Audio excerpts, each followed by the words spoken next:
so excited today because I have Carmela Pirillo here, a CPA accountant from Ontario. But when I started selling on Amazon a few years ago, I had a lot of accounting troubles and I had to reach out to a bunch of accountants. I had the pleasure to talk to Carmela. She helped me guide me through the right direction. And that's kind of why I brought her here today for all of you guys to get all your answered questions as beginners, all those like mystery tax questions. She's the expert. So Carmela, welcome to the show. Thank you so much for inviting me. I'm a little excited to kind of revisit all this Amazon stuff because I know there's been a lot of changes. Yeah, so give me a brief intro because I know that you've done Amazon in the past. You've worked with some Amazon sellers. So give us a brief breakdown of your experience with accounting and Amazon together. I'm an accountant in Aurora, Ontario, a little ways from where you are. I handle a lot of tax situations for clients that are mostly in the West. So BC, Alberta, Saskatchewan, Manitoba, a lot in Ontario, of course. So I started working with Amazon clients back in 2019. So I had started the Amazon selling journey in 2016. So for 2016 to 2018, I was a seller, and you know that the learning curve to create listings or get on other listings, learning all that part is intense. So I had to also learn, how does this Amazon work, in the back end for taxes. Luckily, those 3 years of experience kind of gave me a lot of experience to help other sellers. So myself and two other team members, basically that's who we are. We run the practice here in Ontario remotely. Obviously, I think I know the answer, but would you say that for an Amazon seller specifically, but e-com in general, would you say it's a little bit more complex because it's new? Yeah, so I will say that the CRA is catching up, right? Okay. So back in 2020, 2021, when we had to speak with the CRA auditors about e-commerce, Amazon selling specifically, they were, scratching their heads going, yeah, what is this, But now I think they've caught up. They understand it a lot more, right? It's hard to explain to somebody like, hey, I know I have 25 transactions at Sephora, but they're not for me. They're to resell. Exactly. Yes. I'm very happy to actually hear that because I didn't have any confirmation that if the CRA is catching up, because it's a newer business model. Certainly, yeah. Arbitrage. We're not doing the typical B2B getting invoices. We're shopping from so many different places. And this is a perfect segue of where I want to start because again, we're shopping from so many different places. The categories are like going from Canadian Tire to beauty. So the number one thing I tell people when they're starting is, listen, you have to have your own bank account and ideally a credit card, debit card that you're going to be spending only for Amazon. Now, this is where I went wrong. I did not do this. So I know the answer, but I want to deflect it back to you. Like, are they screwed? Like, if it's been 6 months to a year, they've been doing Amazon, they've been sharing their own bank account, like they're in a pretty sticky situation. They don't know what to do. Give them like a little guide. Yeah, they're not screwed, right? So if they have the right kind of professional help, you can get out of, not when I say get out of, I don't mean like, avoid tax or anything. I just mean you can get yourself out of a situation a lot easier and cleaner. So really having separate bank account and a credit card actually makes your bookkeeping or your record keeping a lot cleaner. So in the event of an audit, you basically say, here's my bank account, here's my credit card, statement, and that's all they're going to look at. If you start mingling, like your personal expenses with your business and so on. I was giving actually a client an example yesterday where if you're having your payouts go into a personal bank account, but then there's other types of deposits in that account, like your mom is letting you some money, or you're transferring from your husband's account to your account. A CRA, when they see deposits, they see sales, they see income. So you have to spend the extra time to go through and explain to them that's not income. It came from this bank account. Then you have to show them that bank account. And then you start to expose your personal accounts. The more that CRA sees, the more they want to see. And so they'll just keep digging.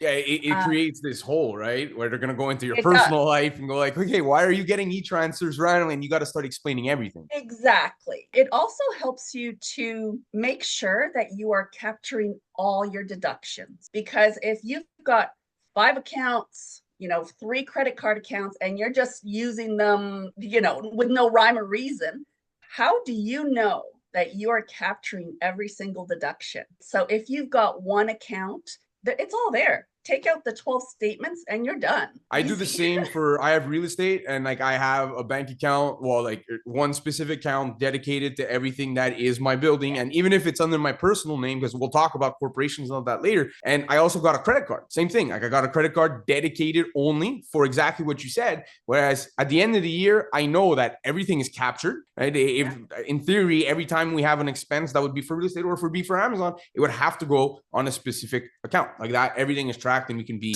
we're talking to somebody that either is already in the business of it or really sees this as a business and sees the future, and they listen to us. They opened up a bank account, they have their own bank account, they have a credit card.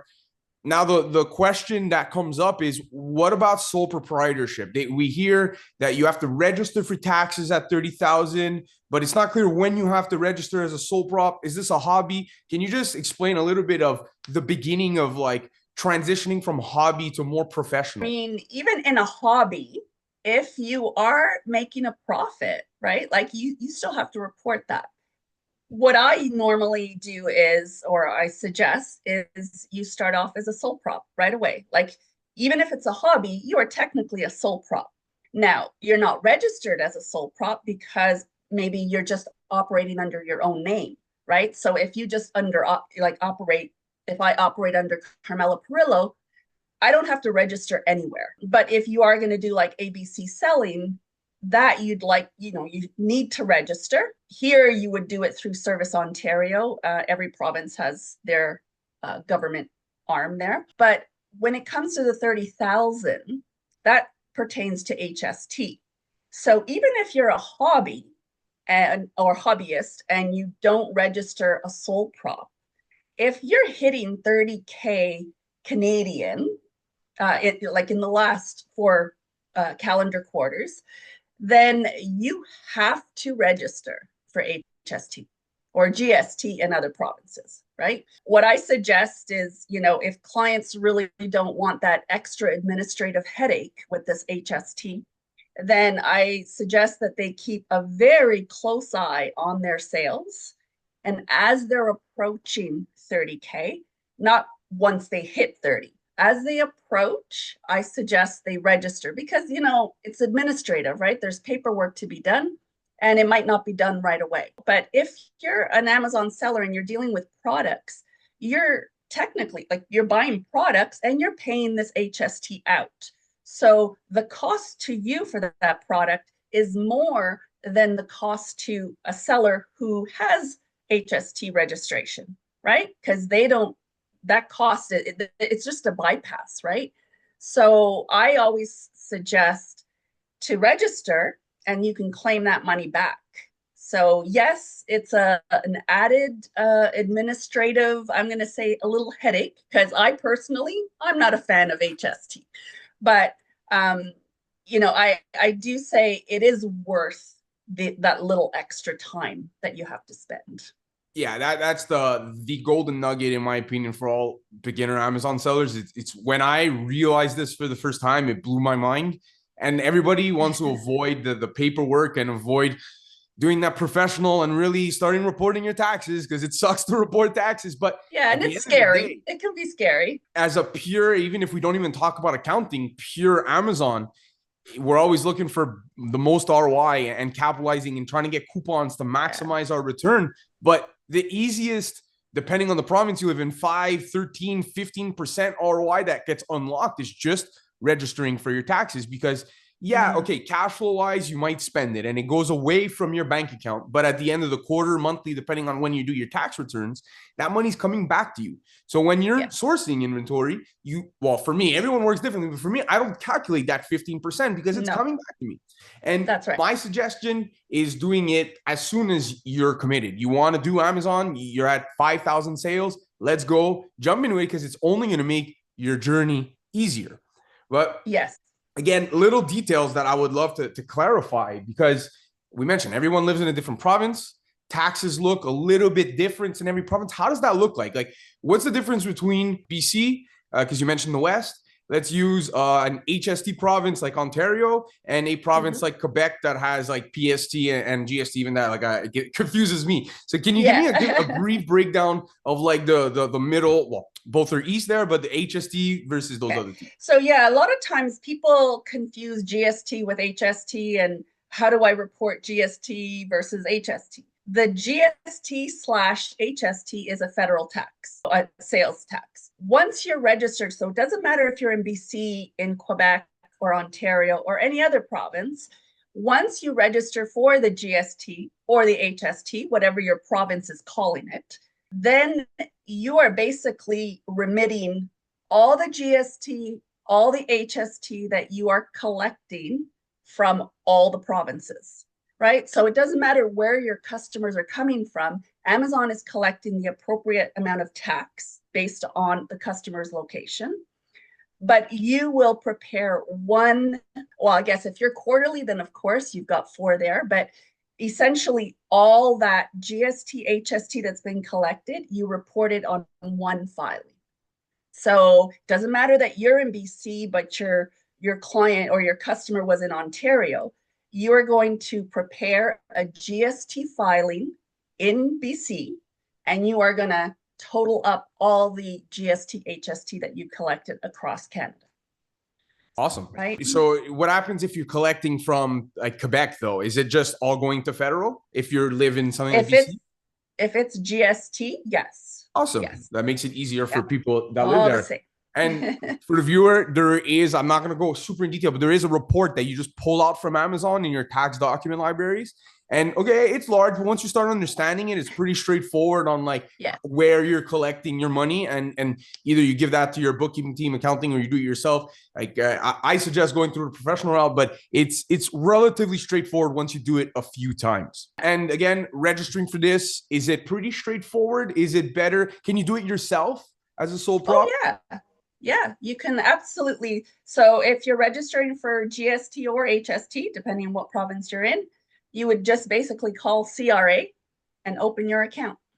Easy as that. That's so no excuse not to do it. Just go ahead. Like it's the number one thing. My golden nugget for the whole episode, I think, is this part right here where you're unlocking 13, 15% ROI depending on your province. Yeah, and I would just, I just want to add, because I had a client fall into this, but if you're Googling, HST registration or GST registration, there's going to be all these other kind of companies that are offering the service to you to register for you, and they're going to charge you.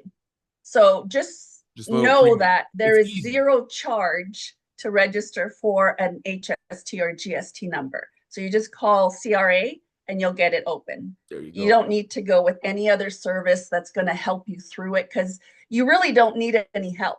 Honestly, like you call CRA, they'll ask you your business number, where you live. They'll just open the account for you. Stuff.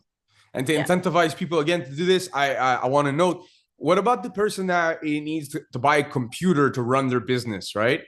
Mm-hmm. Are they refunded on those taxes too?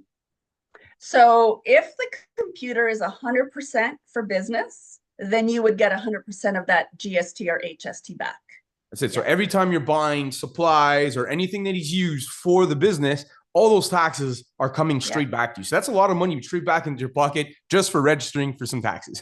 Yeah, exactly. And here comes the perfect segue to the next part. Is you mentioned bookkeeper and accountant. I know when I started, I had a hard time understanding the difference between both. Like sometimes accountants offer both, sometimes accountants don't offer it at all. So can you break down the difference between an accountant and a bookkeeper and what they do?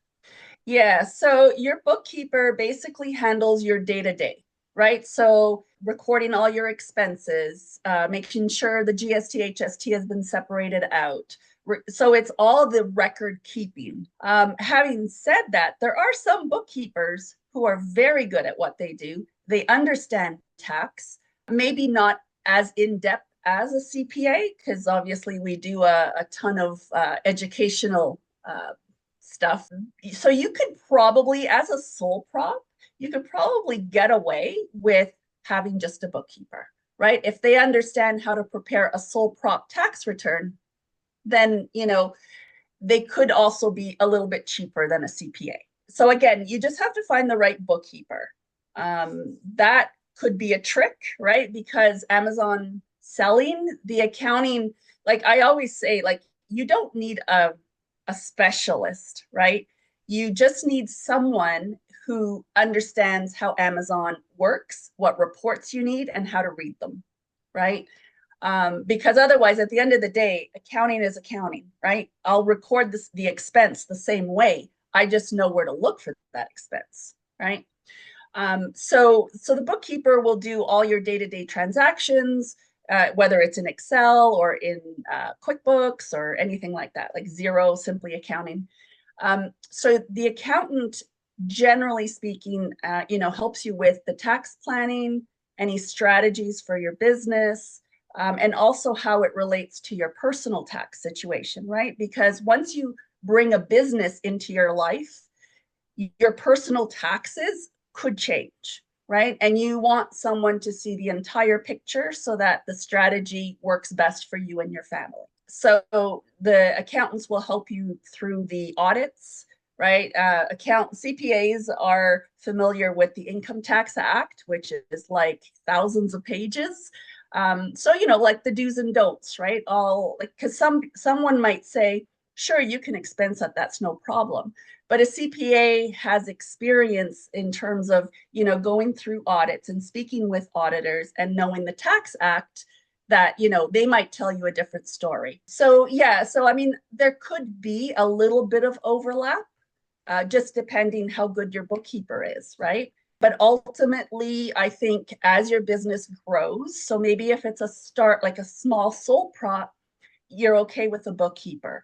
But then once you start to ramp up, and certainly once you're into a corporation, you'd want a CPA on your team. Yeah. So would you say that like a bookkeeper is more like there to have maybe not day to day, but like your day to day conversation? You have a question of your books, your emails that you can contact your bookkeeper. They're more even though they might not be in house literally, but they're more like your in house accountant. And then when it comes to speaking to a professional, and well, both are professional, they don't want to do bookkeepers like that, but when speaking to more like a high level and trying to save you thousands in taxes, well, that's going to be more. And as you say, as you scale, because if you're only making 3,000 to 5,000 profit at the end of the year, it's probably not worth spending a couple of thousand speaking with a CPA to help you save money, right?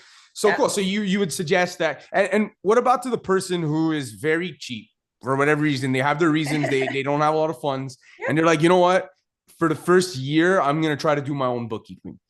Okay, I think we're both in suggestion of it's better to work with a bookkeeper than not. But to that person, what's the best help you can give? Is it like, hey, do Google Sheets, or is there softwares that will be better?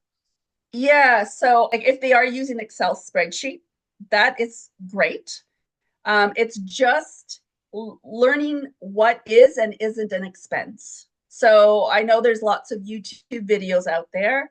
They might want to invest in an hour of a CPA's time or a bookkeeper.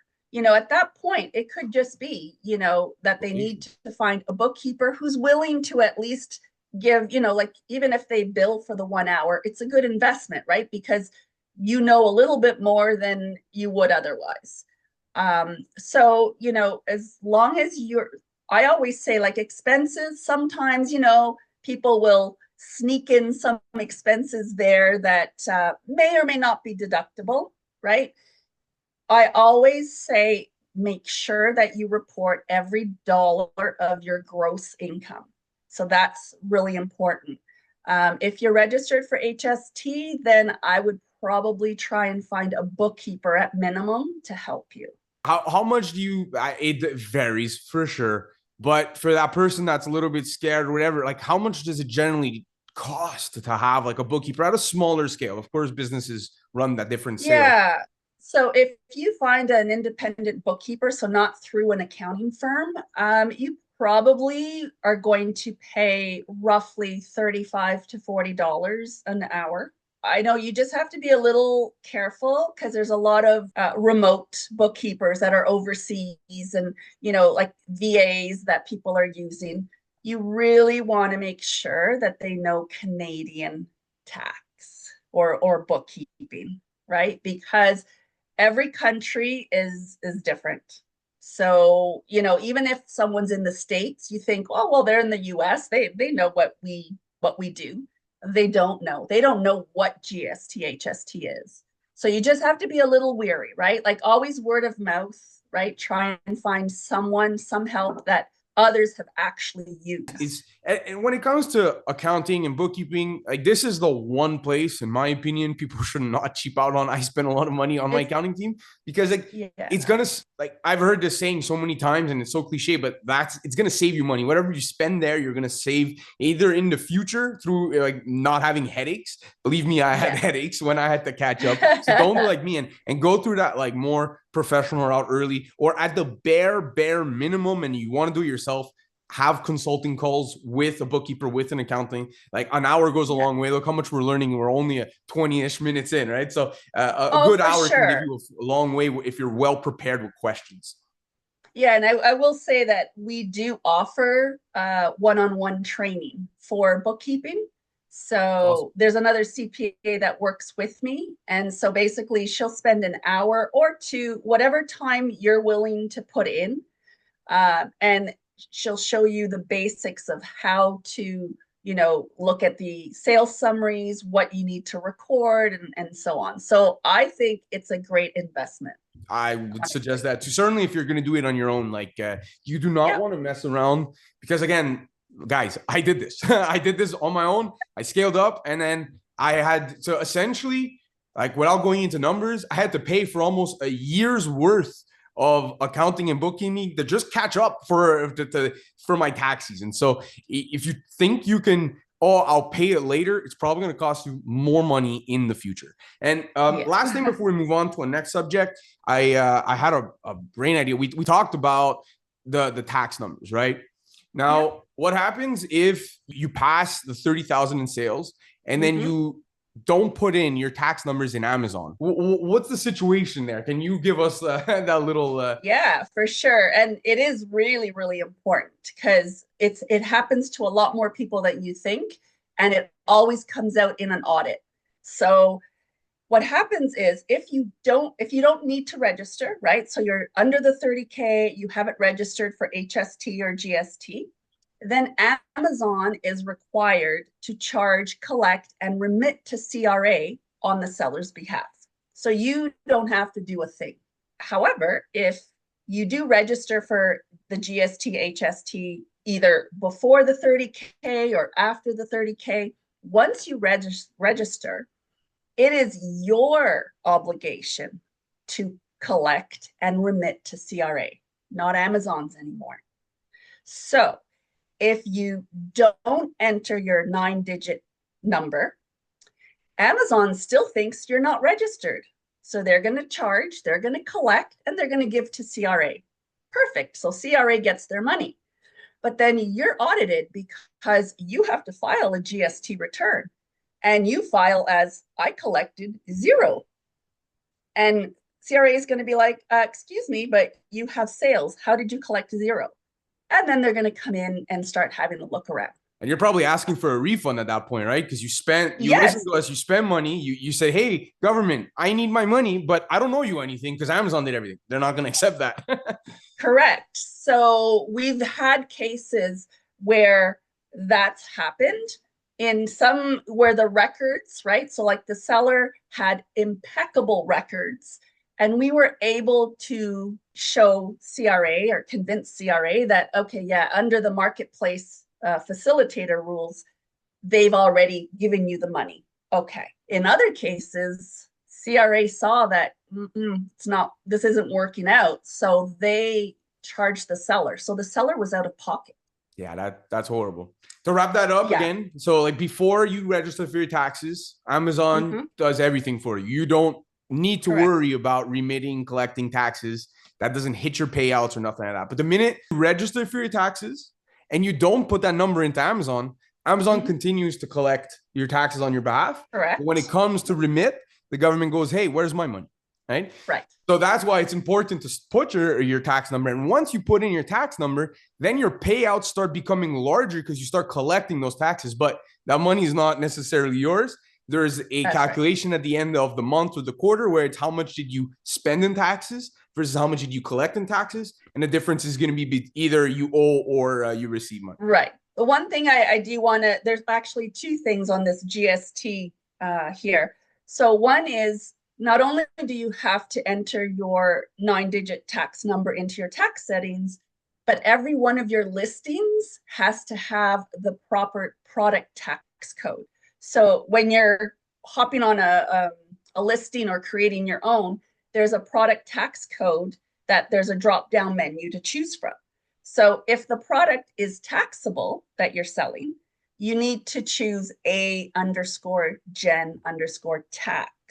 Because otherwise, Amazon's going to be like, oh, that's not taxable, right?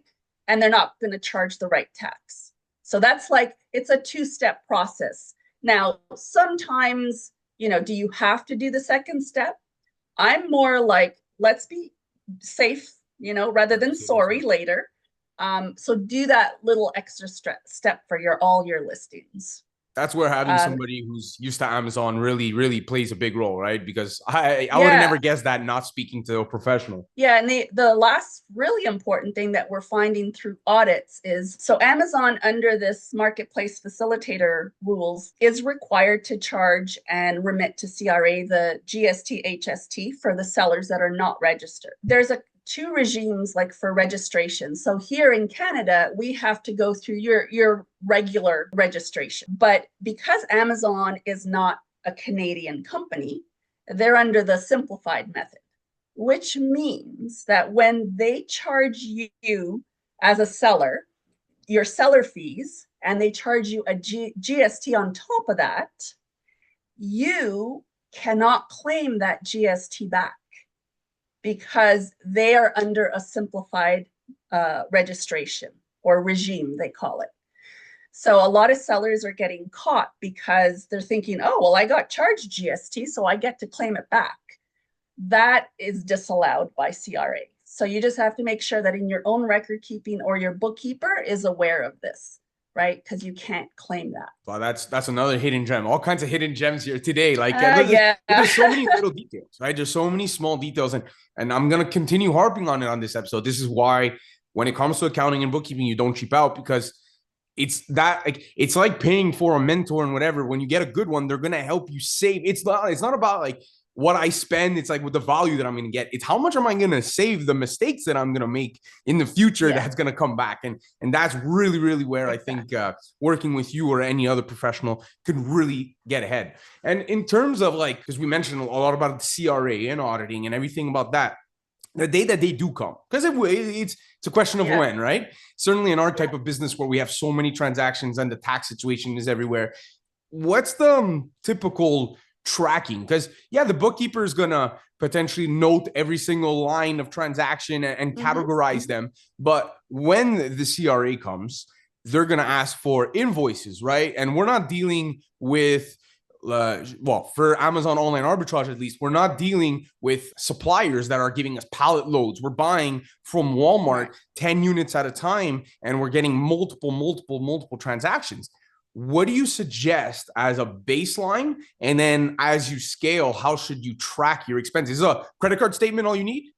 So the CRA, when they do specifically a GST, HST audit, because that's really, if you're a sole prop, they generally don't audit your personal tax portion of it. It's more your business, right? Because that's where there's all kinds of transactions and things could go wrong. So they always ask for the same things. Doesn't matter if you're a sole prop or a corporation. In the event of a GST, HST audit, they like to see a complete listing of your sales. You could get that off your Amazon seller account. They want to see what taxes were charged. They're double checking to see that the correct percentage is being charged on the sales, depending where the customer is located. Then they want, so out of that listing, they'll want to see 10 top invoices. So I know with Amazon, it's all online, but I believe in your Amazon seller, you can sort of like dig in and find the actual invoice for that particular sale. And it's good to give Amazon a little bit of a summary of what your business does, who your clients are. So if you're like, well, I'm an Amazon seller in Canada, but I only sell to the States. So then they'll understand, okay, there's not going to be any GST That's why charged he's here. getting refunded. Right? Yeah. And same with your supplier invoices, right? So your Walmart, your Canadian Tire, any wholesalers that, provide you just have to explain that the type of products you sell are beauty products, are, groceries, or whatever it might be, right? But like I said, CRA now is understanding more and more what sellers are doing. So it's not difficult. You have to understand when they audit you, they think something's gone wrong. I had a client who claimed $60,000 refund, and it was all valid, but that kind of threw up a flag. And so they came in and, we explained, we showed them everything they needed to show, and he got his money. So you don't need to be afraid of audits. Your books should be clean. That makes things go faster and smoother, right? And be very cooperative with whatever CRA is asking for, Don't ignore them. Books, don't drag your feet. So if you have clean books, you work with a professional, your stress is low when it happens. This year I sell more domestically, so the refund isn't as high. But last year I was doing practically 90% was purchases through Canada, right? So I was paying Quebec sales tax, and I was selling everything in the United States where I wasn't collecting anything. So my quarterly tax refunds were like 20,000, 25,000, and they came knocking, but there's no problem. We're organized. We have our paperwork. Everything is documented. And again, they have the opportunity to come in, and we welcome them because we work with a professional. I worked for a professional since the beginning. And what about like because we talked about quarterly, did they come and check like the year end, like when you do a year end tax? Is that significantly less common? Should they be scared of that? What are they going to do if they go in for a year end? So, if you file your GST annually, there's more for you to go through, right? Because they're going to want the total year, like the complete year listing, right? Whereas if you're quarterly and they pick a quarterly filing to audit, then it's just, your 3 months, right? So the process and the request from CRA is going to be exactly the same. It's just how many transactions are we talking about now? But remember, that's why with an Excel spreadsheet, it's a little bit harder to give them that nice listing, because if you've got a tab for every supplier or wherever you're buying product, or your office expenses, your telephone expenses, then you need to somehow put it together so it looks like one listing sorted by amount, because they want the actual invoices for the top 10. So your credit card statements are not going to cut it. Because again, we're getting a lot of emails. That's primarily where we're going to get our transactions. Would you suggest saving emails as PDFs and organizing it in a Google Drive? Yeah, absolutely. So just make sure, because I know when we order online, they'll send you an order summary, right? Or an order confirmation. Yeah. That's not an invoice. No, so what do we need? You actually need an invoice, like a document that shows obviously where you bought it from, their HST or GST number, if it's applicable, what you purchased, right? The quantity. They want to see all of that. And, even if it says order confirmation and it has all that information, they could be, a stickler on that and say, no, we need an invoice. This isn't sufficient. Okay.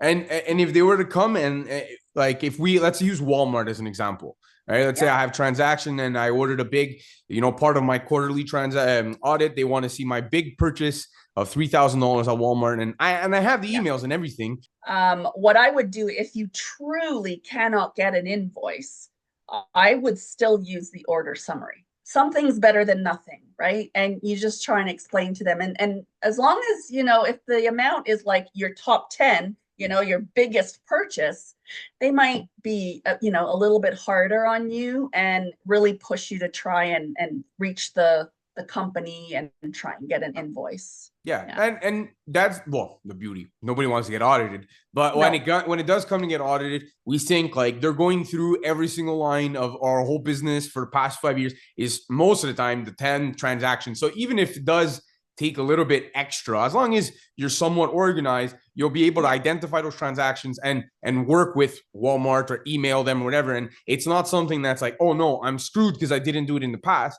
But if you're not organized and you don't have the emails and you can't figure out where you purchased something and how much it was, then in those cases, that's when trouble starts coming. Yeah. And I will say, like I've been doing this since 2002, right? So I've been an accountant. I've dealt with CRA agents.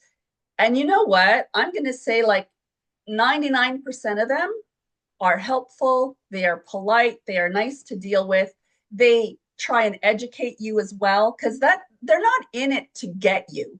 This is what people think. It's like CRA's out to get you. No, they're out to educate you so that you don't make the same mistake next time. Once they have their ruling, they'll send you a letter saying, okay, this is what we've disallowed. You actually have time to appeal that. And if you can prove that it truly should be allowed, then they'll reassess. It's not like they close the book and you're done. That's good news. And that's the beauty, again, working with somebody who's a professional as a CPA or whatever, because if you've done all your due diligence before you've done your expenses, and for whatever reason, the CRA does deny, and you can appeal in a way where if you're doing business in a kosher way, you shouldn't be stressed. Right? I speak to a lot of people that are stressed when it comes to the taxes and the auditing and everything. But again, some things at face value right away might seem blurred because we are in a unique business model. But I'm happy you say, and I think everybody's happy to hear, that the CRA is actually more on your side of like working with you and making sure everybody's on the same page. And once everybody's on the same page, whoever owes who is going to get their fair share. Of course. Yeah. Awesome. Yeah. We talked about sole prop a lot. I want to be able to make sure we talk about, before it ends, a corporation, right? That's like the evolution when you start becoming more and more solidified in your business. That's the next step. But like nobody tells you like when it's time. So like, I know this could be very different depending if you have a job, don't have a job. There's so many different ways, but give your best shot of describing when's the best time and kind of what goes into that. Yeah. So in general terms, it's basically when you are generating a profit consistently, right? So, 2025 was your first year of a $20,000 profit. Okay. So what did you do with that 20,000? Did you just reinvest it into the business? Did you take out half because you had, your child's daycare to pay? Like, what did you do with that? So if you're able to generate profits consistently in a corporation, I mean, even if, let's say, you generate profit for the first couple of years and you had a bad year and you have, a loss, doesn't mean you should stop being a corporation. But, if you're a sole prop generating losses year after year after year, then it doesn't really make sense to have a corporation because everything is more expensive with a corporation. Once you are running a profitable business and you do not need all the profits to live, right? To pay for your personal expenses. And, you've got a T4 from somewhere else, like, an employer for 80, 90,000. That's when you want to consider a corporation. Because if you're adding $20,000 of profit to your already, existing income, your employment income, you could be bumping yourself up into the next tax bracket. And as individuals, we pay higher tax than a corporation does.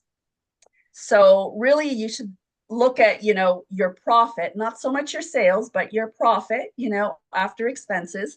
And if that's sort of inching its way upwards, you might want to start thinking, should I be incorporating? And I think rather than making the decision on your own, this might be another situation where you have go to your professional and say, hey, can we have a consultation?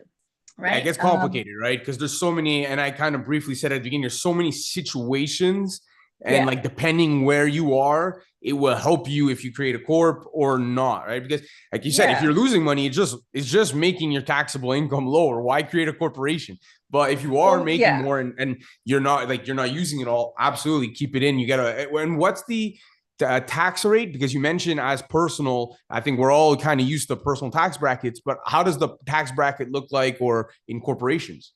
So in Ontario, our tax rate is 12.2%. So that's so much lower than our, Jealous. 21% for personal tax.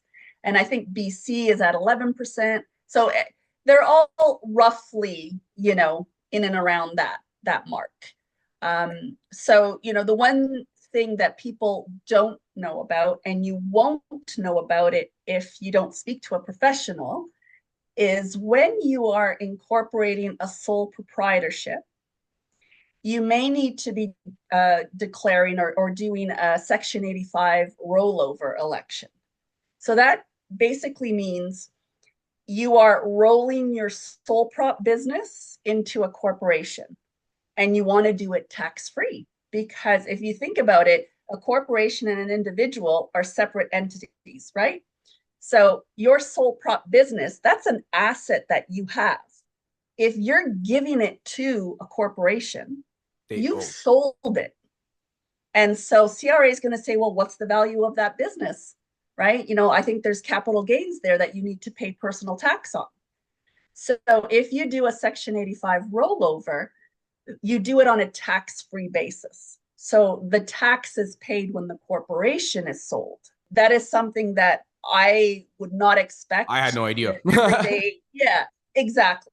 But if you're speaking to an individual, a lot of times I do consultation calls, my initial calls, and this question comes up. I can't not, say, oh, by the way, you might need to do a Section 85. It's a lot of information, technical terms, but I like to make sure that it's out there. Right. That's I didn't know that. CRA, I definitely did that if you're watching this, but I didn't know that when I started. Like that would have been a great no if my kind of told me, but it doesn't matter. On the question of again, corporations, is there any, because you mentioned everything's more expensive. What's generally the extra responsibilities that you have as a corporation that you don't have as a sole proprietor? Yeah, so as a corporation, when you prepare a corporate tax return, you basically have to include a balance sheet and an income statement. With a sole prop, when you're reporting your business activities, it's just an income statement. So in order to produce this balance sheet, this income statement, the easiest way possible is through bookkeeping software. So at that point, you'll want to invest in either QuickBooks Online or Wave or Xero, whatever you might want to use. The bookkeeping is more, I guess, complex, more complicated, because you are now separating yourself from your business, basically, right? So you have to be careful how you're using the money personally or, in the business. So there's bookkeeping, increased bookkeeping costs, as well as the actual corporate tax return. That's going to be, a bigger cost. It's essentially everything becomes required. There's more paperwork. And at that point, if you're in a corporation, you're making that move, you're probably working. Well, you kind of have to, right? You have to work with a CPA with a corporation. Not necessarily. I mean, I'm not going to say, corporate tax return is not the same as a personal tax return. If you're going to do like a nil return, like you don't have any business the first year, well, that's easy. But once you start getting, you're working with an accountant. I'm going to suggest you, the viewer, if you're at that point where you're thinking about a corporation, you're working with a bookkeeper, you're working with an accountant. So yeah, the responsibility might be a little bit more, but you are working with more professionals that are doing more for you. And in results, costing you more. And that's why you need to have a calculation and just a meeting, a consultation with somebody that's going to help you understand your numbers, and it's going to make your decision a little bit clearer, because it really depends on where you're at and your current situation. We have a little bit of time left. I'm going to do a couple of questions of like, what's the write-off situation with this? Because I think everybody loves to hear these answers. I know. Right? Number one question I think I see all the time is like, how does like my car work? Right. And now again, a difference between corporation, sole prop. But let's just imagine the sole proprietor, someone who's still relatively new, but is using their car to deliver, to go buy stuff. Like, how does that work? Yeah, so it would actually be done very similarly, whether it's a sole prop or a corp. But basically what CRA requires from you is keeping track of all the kilometers that you do for business. So that could be, if you're doing, retail arbitrage and you're going in, picking up the products, if you're going to Staples to buy some office supplies, anything where you're doing it for the business, then those kilometers should be tracked. And there are a couple of ways that you could, claim this, right? So if you're tracking every single kilometer, so you're starting January 1st with X amount of kilometers on your odometer, then you're December 31st, so let's say you've driven 20,000 for the year total, but only half of that was for business. So you could either do, 10,000 kilometers at the prescribed rate, because CRA does give you an annual allowance, or you do 50% of your fuel, of your repairs, of your insurance, right? So there's a couple of ways to do it, but ultimately you need to be tracking your kilometers, your trips. Manually by hand, or is there apps that exist? Yeah, I think Mile IQ is one of them. The Mile IQ is what I use. Okay. If you have QuickBooks Online, you can install the app on your phone and you can track your mileage with them too. Yeah, very important to do that, because they will one day they will ask and say like, hey, explain it to me, right? And exactly. Again, I think the recurring theme is the CRA just wants to see that you're organized and see that you're actually doing these bookkeeping, because like, take it for what it's worth, they're not looking at you through the window seeing that you're doing those but they want to make sure that when they do come, that you are organized and you're not just making things up. Yeah, because if you think about it, the more disorganized we are, the more chances of mistakes, and 100%. They want to see those mistakes, they want to find them, right? So if they see that you're organized, like, to the letter, they're going to leave you alone. What about, we use our phones, right, for Amazon all the time. How does that look like for someone that wants to potentially put the physical phone itself and then maybe the phone plan? How does that look like? Whenever there's a personal element to it, you have to only obviously look at the business portion. Now, with a phone, it's, you're not calling your customers, right? You might be calling Amazon, right? Trying to get through to their customer service. I don't know. But you'd have to look at it on a monthly basis, right? Because you can get a detailed billing to see who did you call that was for business, right? Because you can't just say, well, I use my phone 50% of the time. Well, your detailed billing isn't going to show that you use it for 50% of the time, right? So it's going to get disallowed. So again, it's just, you are tracking. You can't just say, oh, I think I use it 50% of the time. Now, I guess the trick comes when you're using your phone to source, because I know you can have your seller app on your phone and you can actually do some sourcing, or you could be on the Walmart website while you're watching TV and oh, there's a product that you want to buy. So we can do everything from our phones. So you'll want to, keep track of that.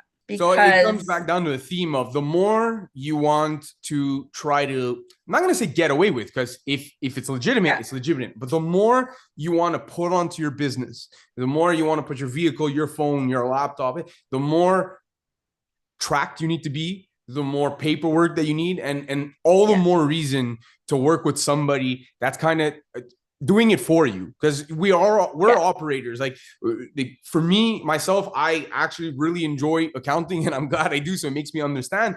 But like, most of the time we're operators doing completely other business. Like, doesn't matter if it's e-com or it's construction, whatever. And the accounting side is so important, because the government will come, they want to see if everything is tracked, everything makes sense. So This is like the perfect. We're in January. That means if someone has been doing a sole prop, right, or has been doing business in the year of 2025, tax season is coming. So if you haven't been prepared, Carmela, please tell me. I know you mentioned it at the beginning, but what do you offer exactly, and to who do you offer to? Yes, so we deal with small businesses. So whether you're a sole prop or a corporation, in Ontario, BC, Alberta, Saskatchewan, Manitoba, I do offer a 30-minute free consultation. So your initial call is free. We can go through your questions. I don't really hold back any information. If you've got the questions, I'll answer them. We offer personal tax for the businesses, like the business owners, corporate tax, HST filings.